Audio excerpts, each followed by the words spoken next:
राधे राधे सभी को। हरे कृष्णा। आज हम गीता के अध्याय 5 को पढ़ेंगे और इसमें क्या लिखा हुआ है मैं आपको विस्तार से पढ़ के सुनाऊंगी। तो आप सभी लोगों का स्वागत है हमारे राधे मिश्रा चैनल में। अर्जुन बोले, हे कृष्ण, आप कर्मों के सन्यासी और फिर कर्मयोगी प्रशंसा करते हैं, इसलिए इन दोनों में से जो एक मेरे लिए भली भांति निश्चित कल्याणकारी हो उसे ही कहिए। श्री भगवान बोले, कर्म संन्यास और कर्म योग ये दोनों ही परम कल्याणकारी हैं।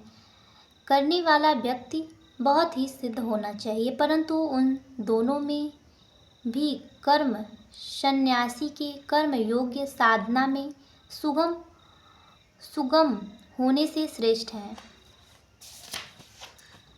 हे अर्जुन, जो पुरुष न किसी देश करता और न किसी की आकांक्षा करता, वह कर्म योगी सदा सन्यासी ही समझने योग्य है, क्योंकि राग देश दासी रहित पुरुष सुख पूर्वक संन्यास बंधक से मुक्त हो जाता है।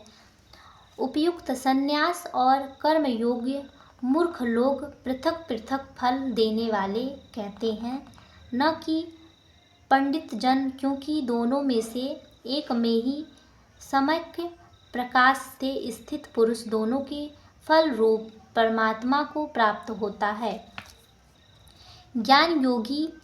ज्ञान योगियों द्वारा जो परम धाम प्राप्त किया जाता है, कर्म योगियों द्वारा भी वही प्राप्त किया जाता है। इसलिए जो पुरुष ज्ञान योग्य और कर्म योग्य फल रूप में एक देखता है, वही यथार्थ देखता है। परंतु यह अर्जुन कर्म योग के बिना संन्यास अर्थात मन, इंद्रिय और शरीर द्वारा होने वाले संपूर्ण कर्मों में कर्तापन का त्याग प्राप्त होना कठिन है, और भगवान स्वरूप को मनन करने वाला कर्म योगी परमात्मा को शीघ्र ही प्राप्त हो जाता है। जिसका मन अपने वश में है, जो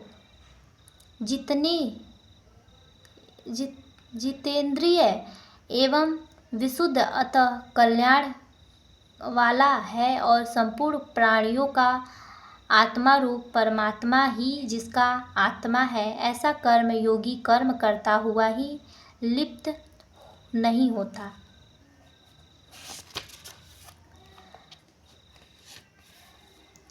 तत्वों को जानने वाला साक्ष्य योगी तो देखता हुआ, सुनता हुआ, स्पर्श करता हुआ, सूंघता हुआ, भोजन करता हुआ, गमन करता हुआ, सोता हुआ, श्वास लेता हुआ, बोलता हुआ, त्यागता हुआ, ग्रहण करता हुआ तथा आँखों को खोलता और मूंदता हुआ भी सभी इंद्रियां अपने अपने अर्थों में बरत रही है। इस प्रकार समझकर निसंदेह ऐसा माने कि मैं कुछ भी नहीं करता हूँ। जो पुरुष सब कर्मों को परमात्मा में अर्पण करके और आसक्तियों को त्याग कर कर्म करता है, वह पुरुष जल से कमल से प्रत्येक भांति पापों से लिप्त नहीं होता। कर्म योगी मम बुद्धि रहित केवल इंद्रिय, मन, बुद्धि और शरीर द्वारा भी आसक्तियों को त्याग कर अंतःकरणी शुद्धि के लिए कर्म करते हैं। कर्म योगी कर्म के फल का त्याग करके भगवत प्राप्ति रूपी शांति को प्राप्त होता है, और संकाम पुरुष काम काकी प्रेरणा से फल में आसक्त होकर बंधता है।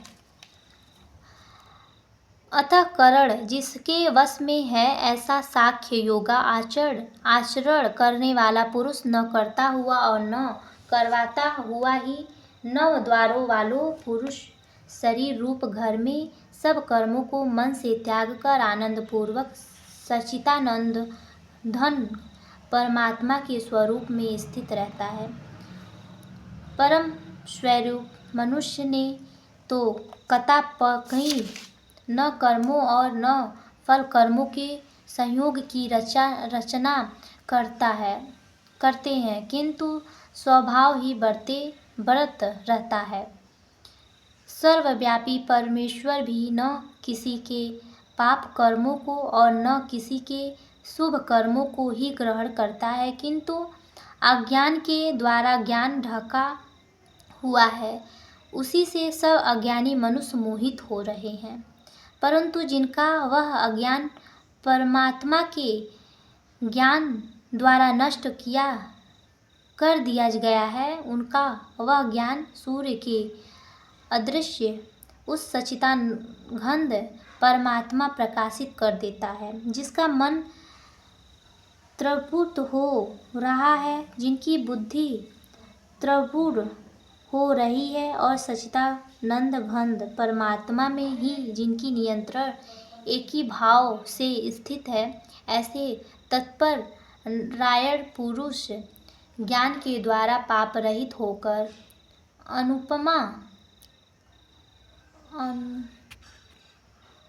अनुरावृत्तियों को अर्थात परम गतियों को प्राप्त होते हैं। वे ज्ञानी जन विद्या और विनय युक्त ब्राह्मणों में तथा गौ, हाथी, कुत्ते और चंडामल में भी समदर्शी ही होते हैं।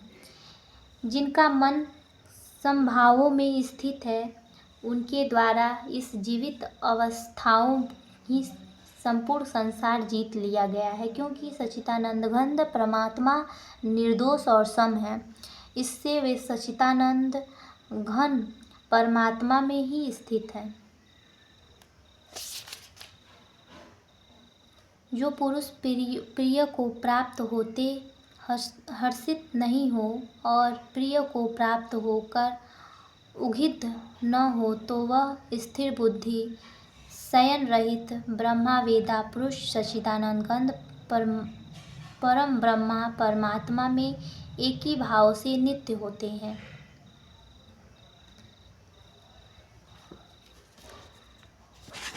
आप सभी लोगों को कैसा लगा? कुछ अध्यायों को ही मैंने पढ़ा है, तो आप लोगों को कैसा लगा ये वीडियो और भगवद गीता का 5वां अध्याय सुनकर आप लोग कमेंट्स करके बताइएगा ज़रूर। हम आप लोगों से नेक्स्ट वीडियो में मिलेंगे। राधे राधे, हरे कृष्णा।